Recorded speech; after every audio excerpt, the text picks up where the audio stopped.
I'm gonna need to bust you out for this episode. Now, Strovia comments.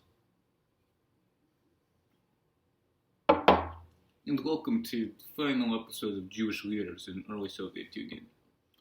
For the last two episodes, we have seen the Jewish leaders rise in power and significance. That ends here. There's nowhere to go but down. The first signifier of this is Julius Martov, leader of the Mensheviks, and very sick. He is in Germany, and Lenin, as part of some last goodwill, wants to send him medical supplies. Stalin stops this, and Martov dies. Not that the medical supplies would really help, it's more of just funds to help with that, but it's still sad. Another thing, I realized last episode I was more focusing on the military aspects of the Russian Revolution, Russian Civil War. I always wanted this, but I kind of view the Russian politics and Russian military as separate, and I wanted to say it for this episode. I'm sorry if that was confusing last episode, but I'm about to go over Kamenev and Zinoviev during this time. Kamenev was the deputy chairman to Lenin. In fact, he was his longest running one. In fact, he was deputy chairman even after Lenin. He's also going to be in the Politburo from 1918 onwards. So much for, I would say a political resignation. He's actually good with Trotsky for the most part until 1920, and then afterwards, him and Zinoviev have a pretty strong bromance. Zinoviev, he would be in the Politburo, 1918, just like him, and he'd be head of Comintern. This is going to be the foreign aspect to help spread the revolutions elsewhere. Like in Germany, with the Spartacus Revolution, that is put down like a sick dog by the Freikorps, the predecessors to the Gestapo. And he blames Karl Radek, another Jew, for this problem. It's not really his fault. You could have, given them funds or help, but Zinoviev was not really into that. During this time, he also has a pretty strained relationship with Trotsky. Trotsky is, of course, Commissioner of Military Affairs, Army and Navy, but I just like shortening. And at this time, the White Army tries to go and attack Petrograd, and despite succeeding, his defense, it's not good. But, as I alluded to last episode, war kindism is about to end, and the new economic policy is about to happen. So let me go into what that means. 1921, the 10th Congress. There was a ban on all internal factions within the Bolshevik Party. Those on the left and those on the right. Yeah, we'll see how long this lasts. Not that long, it turns out. Also, there's a question over trade unions and how to define them. And Lenin's one is picked over Trotsky. This helps minimize them, which is not good. Most important is the adaptation of said new economic policy. This reintroduces capitalistic influences. This is state capitalism. Lenin defends this action because part of what Marx said was you must go through all the stages of capitalism in order to fully reach socialism, and then from socialism you can get to communism.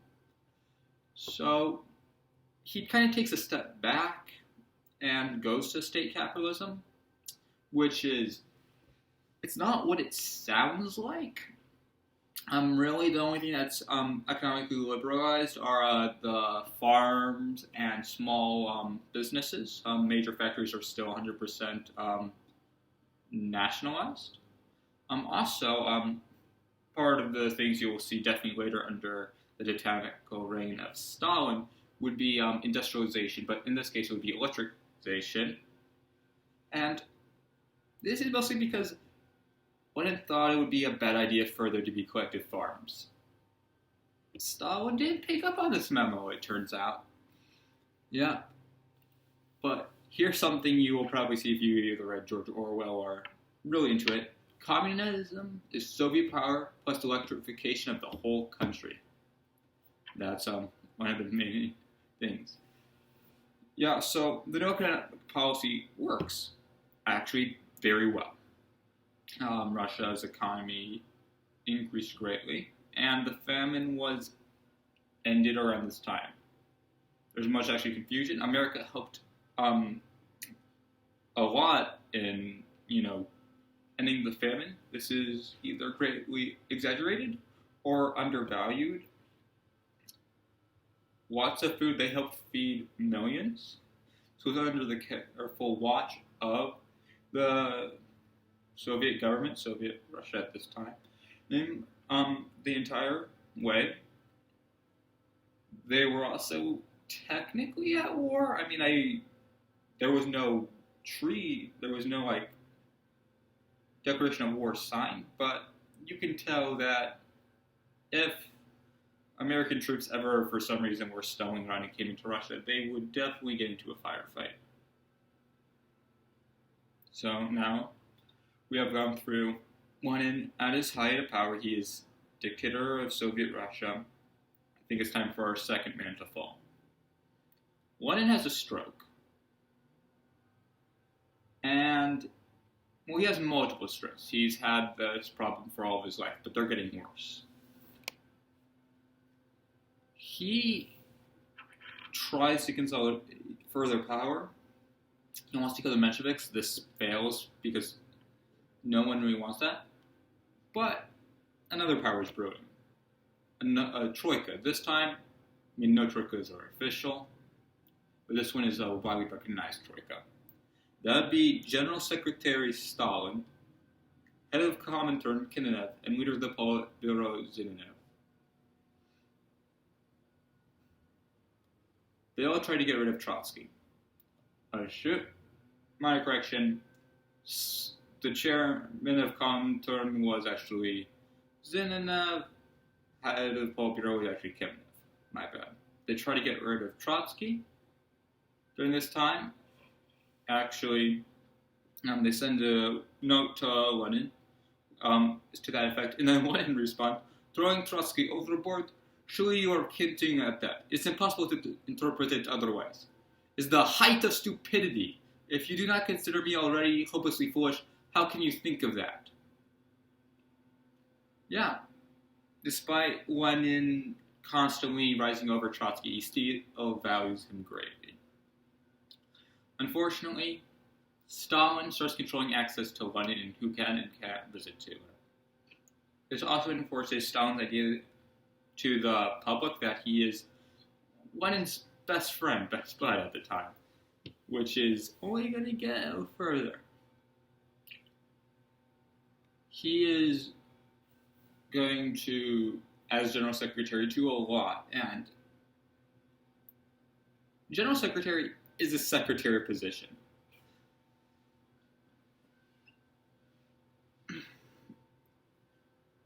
And he can control party membership, which means that on the base level, he can control also a lot of party role and who gets to speak at where. This is going to be very, very important. 12th Congress comes along. Lenin tells Trotsky, take on this troika. Trotsky doesn't. But that might have been a good political move. Because I want to just break down the run of people who get to say things. First it goes Zinoviev, main report, Stalin, Central Committee report, a nobody, then Stalin's best friend, Trotsky, then Kamenev and others, then Stalin's associate, then the elections. Yeah, Trotsky is isolated here. But fun fact that kind of starts showing where things are going. Kamenev and Zinoviev's allies aren't here. Stalin's allies are allies of the troika, but really just Stalin at this point be there. But Kamenev and Zinoviev, like the Leningrad delegates, which would later be important in other congresses, not here. But Lenin and Stalin break further in the Georgian affair. Stalin is Georgian, but he shows a lot of signs of Russian nationalism. You're not supposed to do this if you're a communist. He wants to include the socialist republics of Georgia, Armenia, and Azerbaijan as subordinate to Russia. Lenin is Russian, but he's actually against this. He wants there to be a union between these socialist states of equals. He wants there to be a union of Soviet Socialist republics. Maybe we'll have to shorten that name. USSR.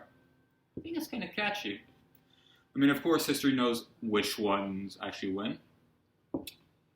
But time's up for Lenin. In his last weeks, he's visited by a lot of people, but the last couple ones that I've mentioned are Kamenev, Zinoviev, and Stalin's best friend.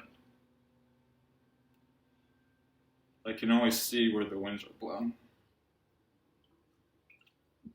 Luckily, another Congress is held. Now, Trotsky is not a fool. He wants to go in there showing strength. So there's the Declaration of 46 before this Congress. This includes a lot of people they will form the left opposition.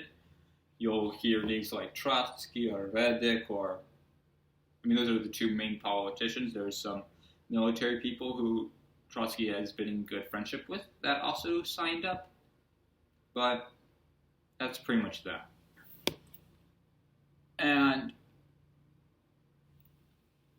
another thing I want to mention before is in between the 12th Congress and the 13th Congress, Lenin dies.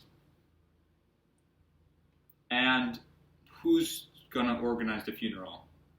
Well, Stalin, of course. And for the funeral, he gives Trotsky the wrong date. Trotsky isn't going to be at that funeral. This is really the downfall of Trotsky. There is no way to go after this. Lenin was such a power. In fact, an important thing that's to come up is just Lenin's testament. Now, this is given by Lenin's wife to the group. Now, Lenin's wife, I don't really want to go deeply into, but she at first supports the troika, then turns against Stalin when Kamenev and Zinoviev break. But she's kind of trying to play into the own power games and doesn't realize what's happening. So, they just got the testament, and I want to read some excerpts from the testament to just show how daring this is. Comrade Stalin, having become Secretary General, has unlimited authority concentrated in his hands, and I'm not sure whether he will always be capable of using that authority with sufficient caution.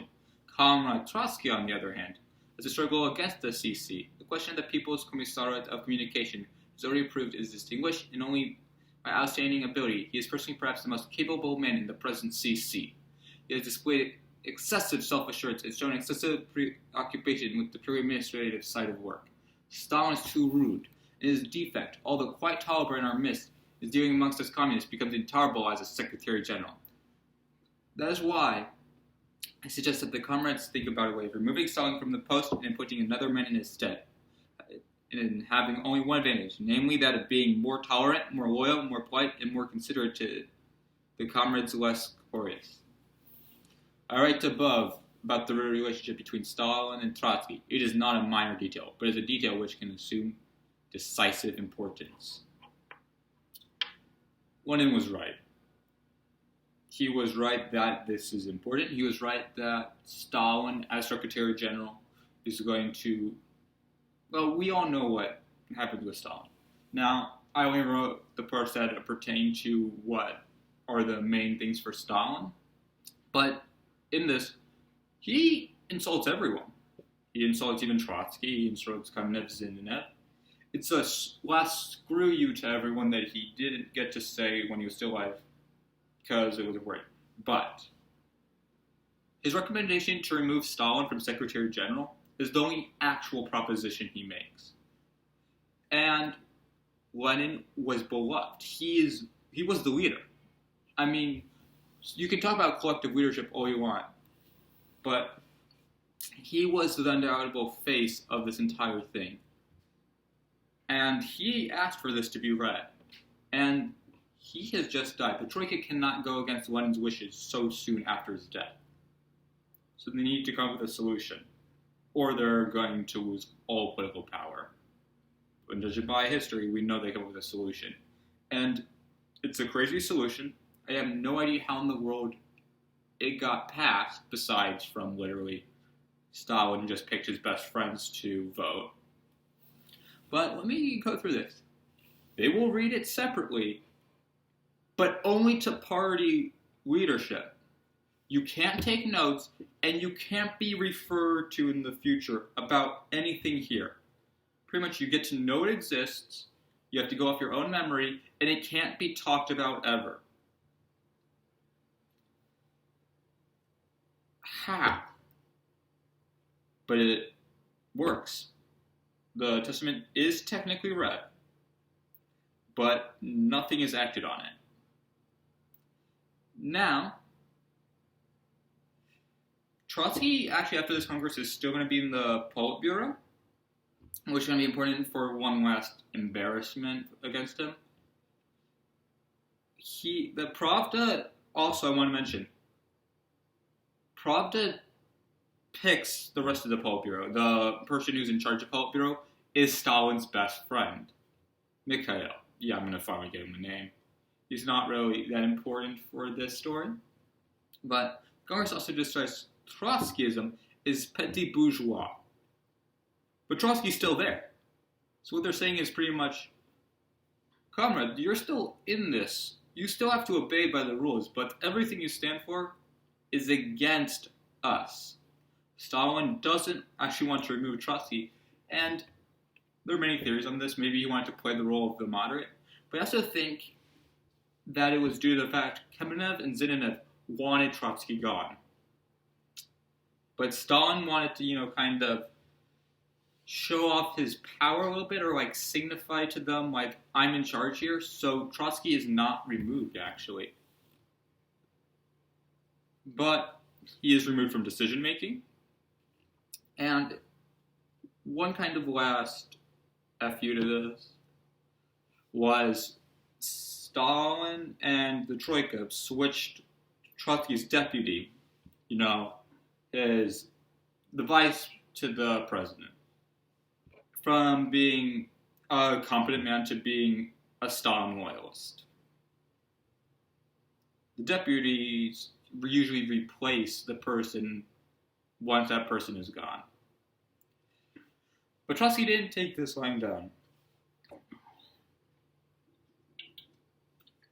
He reminded people, Kamenev and Zinoviev were voted against armed revolution. Yeah, this is not something Kamenev and Zinoviev really want to remind people of. It's not really one of their proudest moments, but that's what they did. I mean, due to most people only reading Pravda, this really doesn't go anywhere.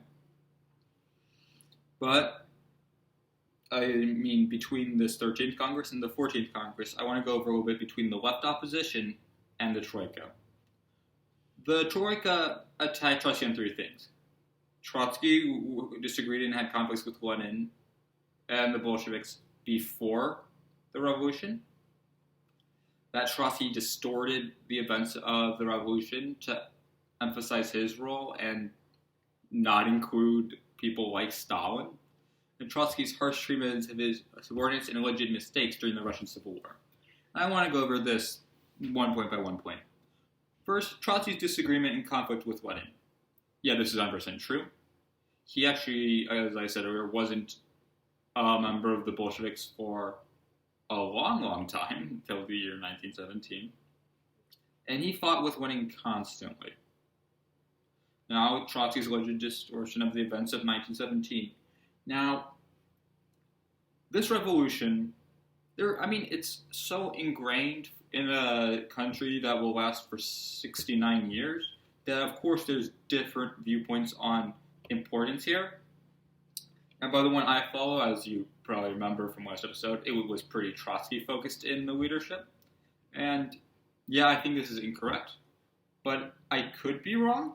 there was definitely the leader of that naval flotilla outside could definitely be considered a major leader, or maybe there was no major leaders because, this was done mostly, that revolution was done mostly on the spur. Now, Trotsky's harsh treatment of his subordinates and other alleged mistakes during the Russian Civil War. He was harsh. He was a disciplinarian. Mistakes? I mean, besides from having Stalin as a general, I don't really think of many. But here's another important thing. They pointed this pretty well. Trotsky at the time was very sick and couldn't respond at the time. And these were pretty damning allegations. He had to resign. But the major thing that's going to divide Trotskyists from Stalinists is going to be socialism in one country versus permanent revolution. Socialism in one country is exactly as it sounds like. We only need to focus on this country. We'll make this country a great socialist republic, and that's what the revolution is all about. Permanent revolution means I'm spreading the revolution everywhere, otherwise it will fail. Which side is ultimately correct? We don't know. All we know is this is going to be very important in distinguishing Trotskyists. But onto the 14th Congress, 1925. Stalin starts phasing out Kamenev and Zinoviev from the leadership. He turns to his best friend, Mikhail, as I've been talking about, and the troika is broken. But a new troika is formed between Kamenev, Zinoviev, and Sokolnilov. I don't know if I'm actually pronouncing that name right. This is going to be the new opposition. Now, I want to actually go into Sokolnilov. He was a member of the Proto-Politburo, and he was actually on Lenin's SEAL train. Now, the Proto-Politburo, it was made up of 5 Jews and 2 non-Jews. The 2 non-Jews, one would actually include Stalin. Why didn't I talk about this? Because the Proto-Politburo actually never met. It just was elected, and it would represent a lot of the early power figures, but, I mean, besides Sokolnilov being the Commissioner of Finance, he hasn't really come up recently in the major events, so I felt like it wasn't really that important to talk about him until now. Now, Stalin wins this bout against the new opposition. Kamenev is demoted, Sokolnilov is completely forgotten. Zinoviev is re-elected, and so is Trotsky. But Kamenev is no longer able to vote. Now, the new opposition merges with Trotsky's left opposition to have the united opposition. I mean, communists do love their names. I didn't say they were the most creative. Now, the 15th Congress. Well, not Congress, Conference. I don't know if I'm pretty sure I've been using those names interchangeably, and I really shouldn't be, because they are very different. And pretty much 15th Conference. Trotsky is interrupted so much, he actually can't finish his speech. And he loses his seat. And, I mean, after this conference, the United Opposition fights against Stalin. This is mostly over the Chinese Revolution, Chinese Civil War. And this is due to the fact that how much did they support it? Remember, socialism in one country versus permanent revolution. Some communists are in China. Not currently under Mao, but will later be. And there is this major fight. Stalin actually mishandles China, proving the United Opposition right. But they're so demoralized that Stalin uses this actually to his advantage.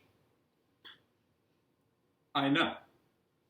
Stalin might have major mishandlings in the future, but if I can say one positive thing about him, it's he knows how to play this game. This man is a master politician. And as a master politician in the midst of a political war, he has a main target, Zinoviev. Zinoviev was a major part in the troika. Kamenev was there doing his own thing, but Stalin knew Zinoviev had a lot of the secrets Stalin had with dealing with people, and he had great fear Zinoviev was going to use those secrets. But now it's to go from the 15th Conference to the 15th Congress. Oh, God. It's going to get bad, isn't it?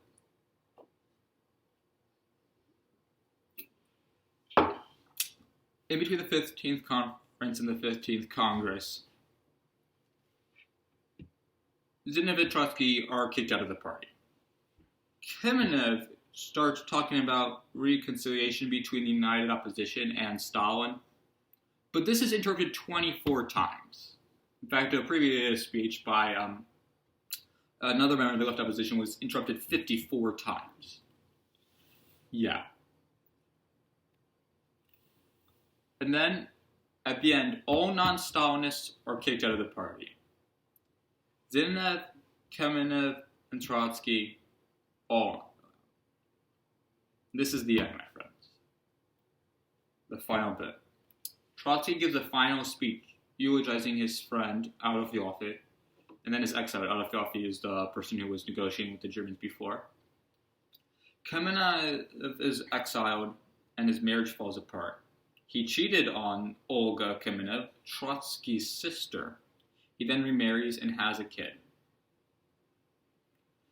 Zinoviev and Kamenev capitulate by the year,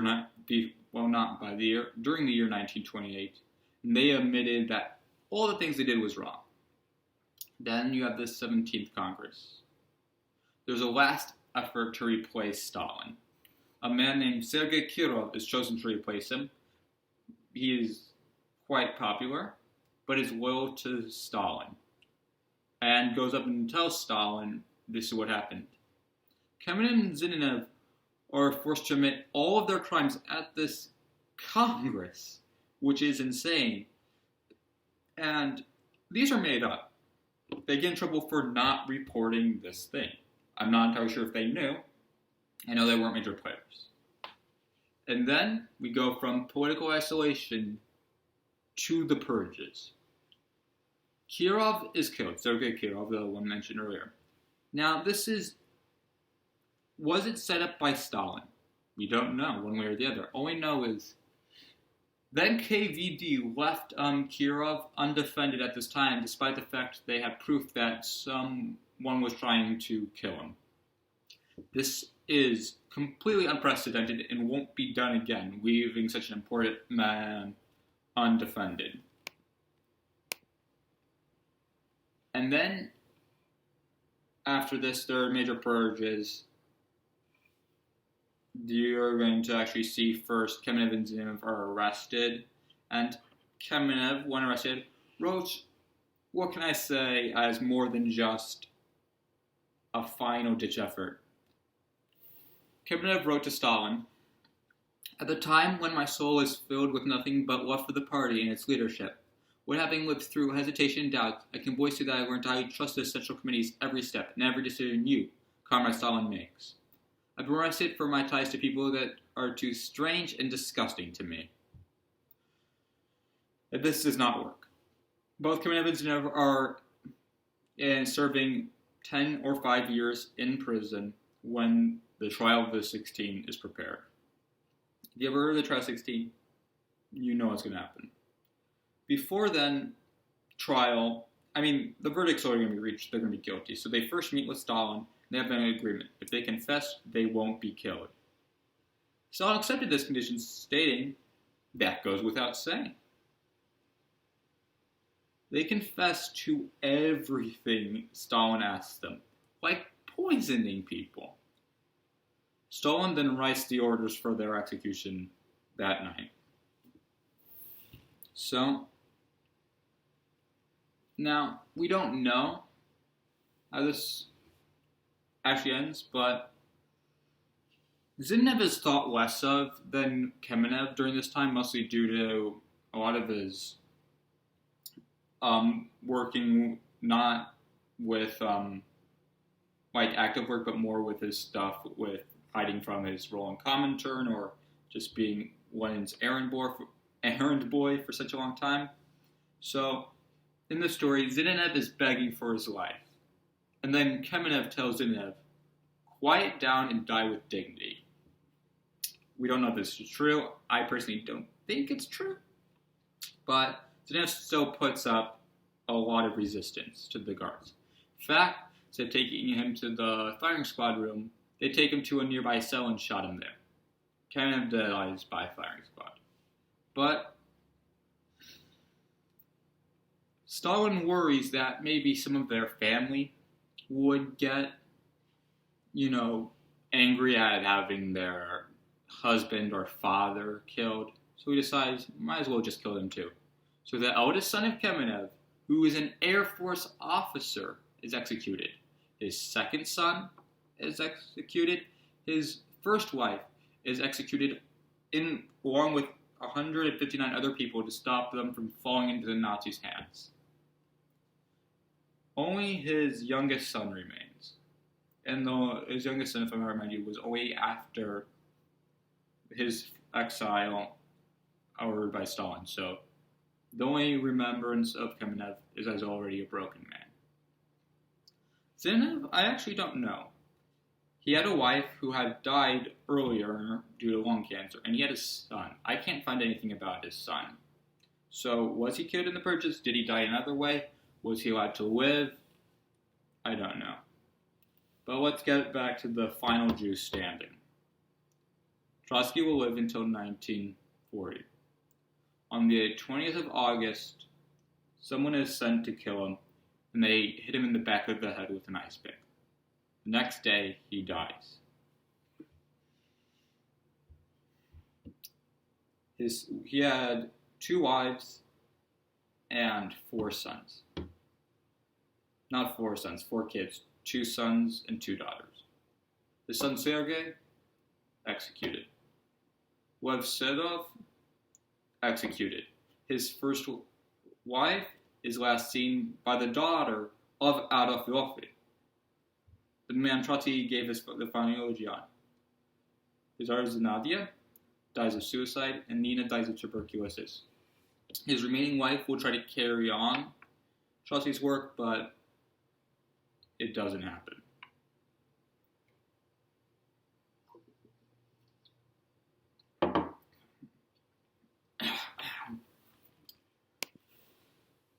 Comrades, it's over.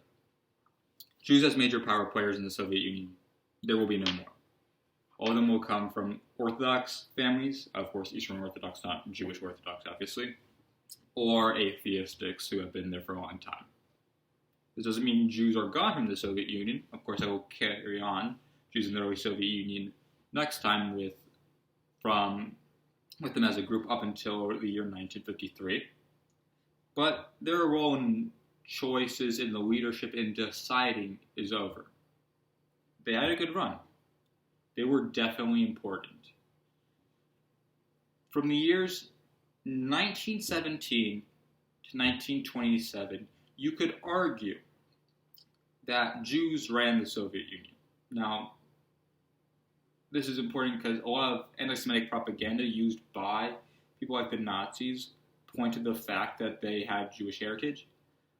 But they are more than just Jews. That is an important thing. They overcame the previous notions of being Jewish to garner their power, to garner the respect they had.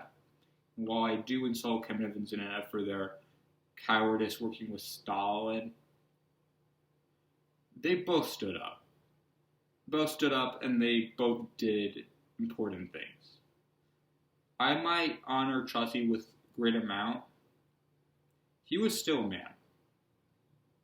He had problems, he had flaws, he got done more. Martov, he is forgotten, but why?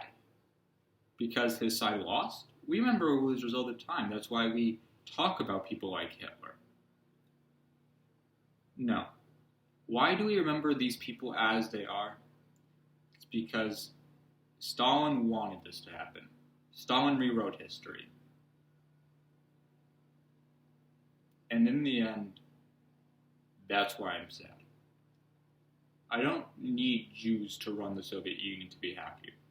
I just don't want these people to be forgotten to history. That's partially why I'm doing this. I'm sad to think of the way that people think of Jews in the Soviet Union is either as they're controlling it all the way behind, or weren't they hurt a lot? Because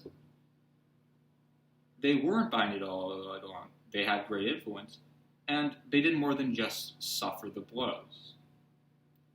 The story of Jews in the Soviet Union is very important to understand so you don't fall into these same kind of ideas.